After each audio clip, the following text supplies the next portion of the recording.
Out in this area, we are going to start on the right side of the river, and then we'll circle around to the left. All of these animals can go back and forth across both sides. So, of course, not only is that great for the animals, that is also really great for us in finding them. That's going to hopefully give us two opportunities to look for the same or potentially new and different animals on each side of the river. So while we're out here, of course, feel free to lean over your friends and family members. Those are your friends and family members. But just make sure we are staying completely seated back there. That does also include holding our kids up in the air or allowing them to stand on the seats or your laps. Good girl. Now it does look like coming up on your right here, I do already see what's known as a pod of pink-back pelican. They like to show off a little bit during mating season. So during that, their skin is going to turn a really pretty pink color. Not their feathers, their skin. Here's what I like to know about. With the worries, very playful. There's some others over here. Pelicans are going to eat both plants and meat. I can't see them in some power. And you do want to look under the water here for any dark shadows, bubbles, ripples, anything weird looking. It looks like there might be some Nile hippopotamus around. Do you see that? No one. I have a hippo right there. So you're going to see if we can find hippos on the left side here shortly as I'm well. over there. You're going to call a group of hippo a bloat. Look where the water's. They can be tricky to spot sometimes. That's because they submerge themselves under that water for a really long time throughout the day. So that'll help keep those bodies from overheating.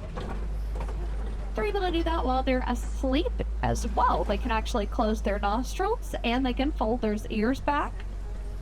After several minutes, those hippo are going to float all the way up to the top.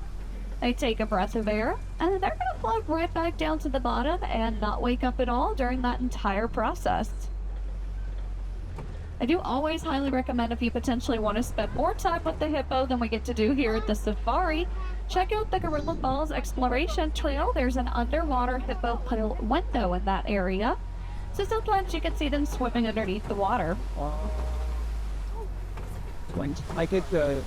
Now we're going to leave our Nile hippo friends behind, and I'm not too sure what these animals up in the air are, but down below it looks like there might be some Nile crocodile. Oh, yeah. Well, there's a crocodile. Whoa. Just make sure you're fully seated in the back of the truck, please. Thank you. These are going to be crocodile. Yeah, there's been Lots of. Listen. if they eat up to 50% of their body weight at a time. They fairly need to eat around once a week or so. I go an alligator at work, even with their jaws closed. Crocodile have a little bit more of what we call a toothy smile. So that means you can see some of the top and some of the bottom teeth poking out. And then we go. Versus with alligators, you're really not going to get to see that so much.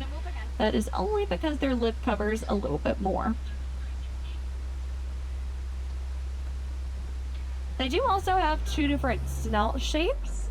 So you might think it's the other way around, but the alligator is going to be the one with that C and curved shaped snout. And the crocodile is the one that has that A and pointed shaped snout. On average, they weigh about 500 pounds, and they can grow up to around 16 feet or so long. They do also have two different sets of names, depending on where you could potentially find a group of them. So if you find a group of crocodiles on land, that's called a basque. If you found a